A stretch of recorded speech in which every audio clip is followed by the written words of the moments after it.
Welcome back to Newswatch. Turning our attention now to the Capitol. The Senate has approved an Asian American hate crime bill. The legislation was approved Thursday to urge law enforcement efforts to protect the Asian American and Pacific Islander community from hate crimes. And the bill also combats anti-Asian hate crimes, requiring better tracking of the crimes. It also pushes for reports to be filed in a more timely manner. To our Asian American community, we will not tolerate violence and bigotry against you.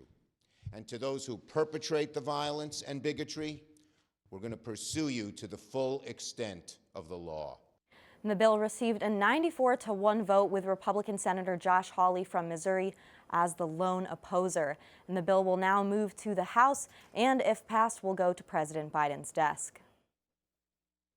And the trial of former police officer indicted for his role in the deadly raid on Breonna Taylor's home has been postponed to next year. Judges have pushed Brett Hankison's trial date back almost 6 months, to February 1st of 2022.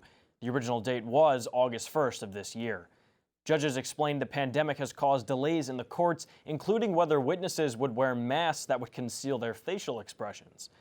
Hankison is charged with 3 counts of deliberate endangerment and accused of firing into a neighbor's apartment. He has pleaded not guilty. Police broke into Taylor's home in March last year with a no-knock search warrant as a part of an investigation into her ex-boyfriend, where she was shot and killed by police. A Ring doorbell has captured footage of a police officer attacking an autistic 17-year-old teenager in Vacaville, California. The teen's father posted the video online, and it has since gone viral. The incident took place last Wednesday, and as you can see here, the video shows the teen named Preston standing on the sidewalk with his scooter. And the police officer there exited his vehicle and approached him. The officer then yelled and threw the teen's scooter, forcing Preston to the ground, and he proceeded to punch Preston in the face. Vacaville's police department's acting chief said that a full investigation into the incident is underway. And new tonight, President Biden making history as he officially recognizes the 1915 mass killings of Armenians as genocide. Newswatch reporter Jordan Broking is here with more on the latest international development. Jordan? That's right, Laura. Biden is the first U.S. president to do so, when other past presidents have been skeptical of doing so, and also some foreign leaders are also divided on. As Armenians around the world remembered and honored those who were killed in the 1915 mass killings during the Ottoman Empire, President Biden has officially recognized the event as a genocide. The president made the announcement yesterday in a written statement saying in part, "We honor their story. We see that pain. We affirm the history. We do this not cast blame, but to ensure that what happened is never repeated." The announcement comes on the 106th anniversary of the killings that left about 1.5 million Armenians dead in present-day Turkey. Celebrities including Kim Kardashian have shared their gratitude towards the president for calling it a genocide, along with some U.S. politicians, including Senator Chuck Schumer. Armenian Prime Minister Nikol Pashinyan also voiced his support on Twitter, tweeting, "The U.S. has once again demonstrated its unwavering commitment to protecting human rights and universal values." Turkey's leadership, however, has denounced Biden's actions, causing tension between the two NATO allies. Turkey's Minister of Foreign Affairs, Mevlut Çavuşoğlu, released a statement saying, "We reject and denounce in the strongest terms the statement of the President of the U.S. We call on the U.S. President to correct this grave mistake." Turkey has since called on its U.S. ambassador. Now, there's been no further word yet from both sides, but Biden did speak with Turkey's Prime Minister just one day before making his announcement. All this comes as the president is preparing to address Congress for the first time since taking office. That speech is expected to be given this coming Wednesday. Reporting for Newswatch in Ithaca, I'm Jordan Broking. Thank you, Jordan. More news on the Biden administration now receiving pressure to lift restrictions on the export of key ingredients and supplies to make COVID-19 vaccines. This comes amid the recent surge of COVID-19 deaths and infections in India. The country is reporting more than 350,000 cases a day. The export restrictions fall under the Defense Production Act by former President Trump, which prioritizes the vaccination of American citizens, before any others. President Biden has used the act since February to boost vaccine production in the U.S. The president is looking to send unused vaccines to other countries, but emphasizes that the needs of the U.S. citizens will come first. And now to news in Chicago. 18-year-old Marion Lewis has been charged with first-degree murder for the death of 7-year-old Jaslyn Adams. Lewis is facing more than a dozen felonies, including robbery, aggravated assault of a police officer, and 3 counts of attempted murder. Jonte Adams and his sister Jaslyn were in their car on April 18th in a McDonald's parking lot when they were shot multiple times by Lewis. Now, they were both taken to the hospital where the little girl was pronounced dead. Lewis was arrested earlier this week after a brief car chase. Once his vehicle crashed, he then attempted to carjack a family that was in traffic on the freeway. That's when our officer engaged this suspect, fired his weapon. The suspect was shot multiple times, and he's in an area hospital as we speak. The Chicago Police Department is still looking for additional suspects. We now have Dane Richardson here in studio with us. Dane, what's ahead in sports for us tonight? Ithaca Women's Lacrosse was looking to go undefeated for the first time with double-digit wins in team history. They had to do it with 2 games against Vassar. Could they pull it off? Stay tuned to find out. Thank you, Dane. Turning now to international news.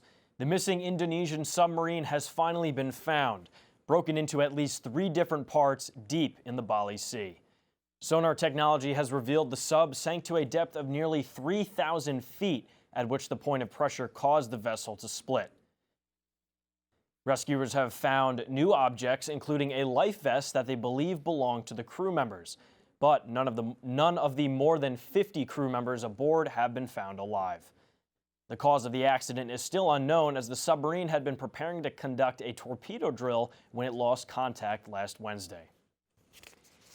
And more than 80 people are found dead and over 100 injured after a massive hospital fire in Iraq's capital of Baghdad last night. The fire started after oxygen tanks exploded inside the Ibn al-Khatib hospital. Health workers and civil defense teams were able to save at least 200 people, including patients with COVID-19. Iraq's prime minister said family members of each victim would be given about 10 million Iraqi dinars. That's almost $7,000 US. An investigation will be completed within the next 4 days. And coming up after the break, we have our weather person here, Simon Nealon, to give us updates on this week's forecast. Don't go anywhere. We'll be right back.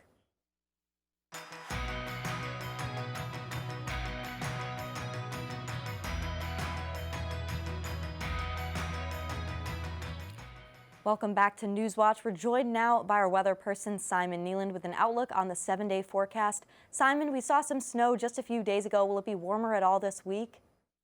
Thanks, Laura. Today actually began with mostly cloudy skies and light rain showers. We saw a high of 56 degrees, and currently it has stopped raining with mostly cloudy skies and a little bit of sunshine to brighten your evening.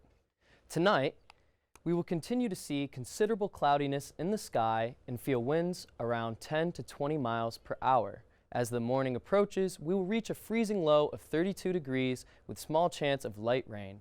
Make sure to bundle up at bedtime. Tomorrow's weather will be the opposite of today's, with some clouds in the morning that will give way to mainly sunny skies for the afternoon. So make sure to keep that favorite pair of shades on deck. We will see the coldest high this week at 51 degrees, so don't let the sun fool you. It will not be a day for t-shirts. For our 7-day forecast, we will be looking at a very mixed week of spring weather. We will start off the week with Monday's coldest temperature high of 52 degrees. We will see a partly cloudy skies above in the morning that will transform into skies full of sun in the afternoon. Our week starts to warm up on Tuesday with a 10-degree increase to 72. Make sure to get outside because Wednesday brings warmer weather, but not so pretty skies. We will see a temperature high of 77 degrees, and there will be clouds in the morning that will transform into thunderstorms and rain showers later on in the day.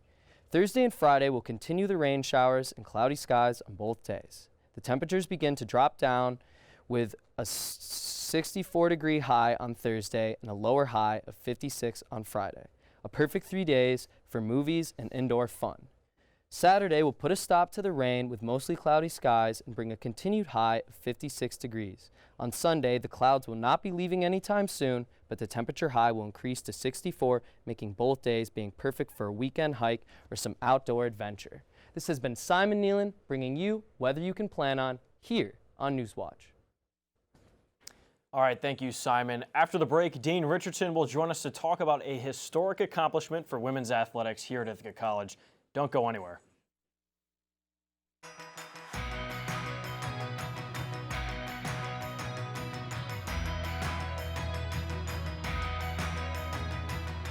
Welcome back to Newswatch. Our very own Dane Richardson is here now for your sports updates. Dane?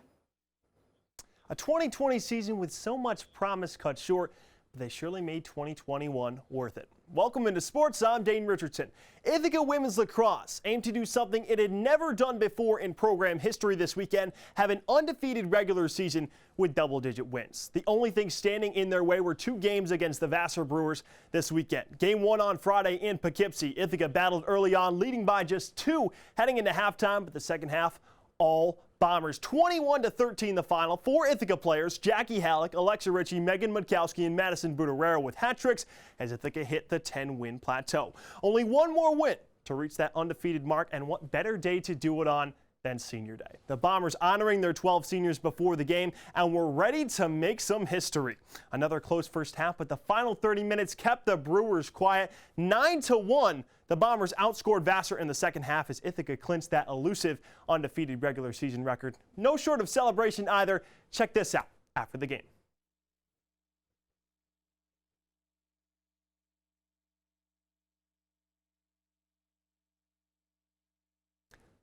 Love to see that. Congratulations to them. The women will await their opponent and will host a Liberty League semifinal on Wednesday.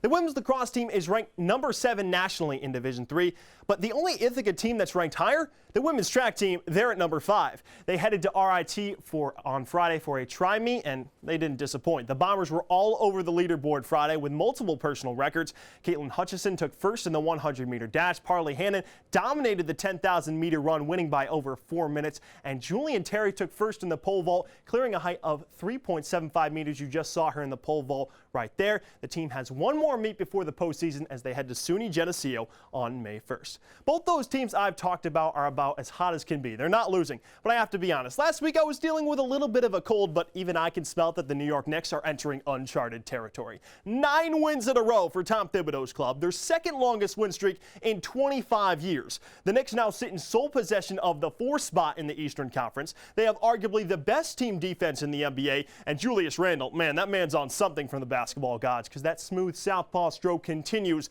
to drop 30+ a night. The tests get even tougher, however, as they face the Phoenix Suns tomorrow at Madison Square Garden.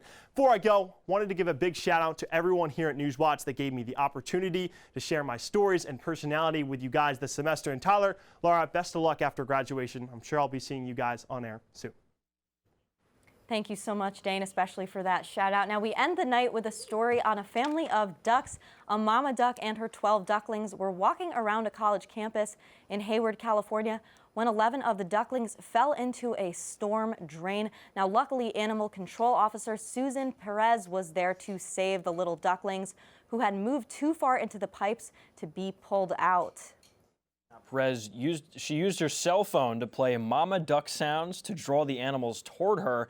Perez was then able to safely remove the ducklings from the storm drain and reunite them with their mother. It's a very cute story, Tyler. Love to see that, and a very heroic thing to do by that officer there. So love to end the show on a nice, happy note there. Absolutely. People taking charge. And so that's all the time that we're going to have for you guys tonight. You can stay up to date with ICTV News on Facebook, Instagram, and Twitter. Thank you for tuning in to this final episode of Newswatch on Sundays. We'll be back on Tuesday with Mark Scaglione and Emily Latimer. Have a great night, everyone.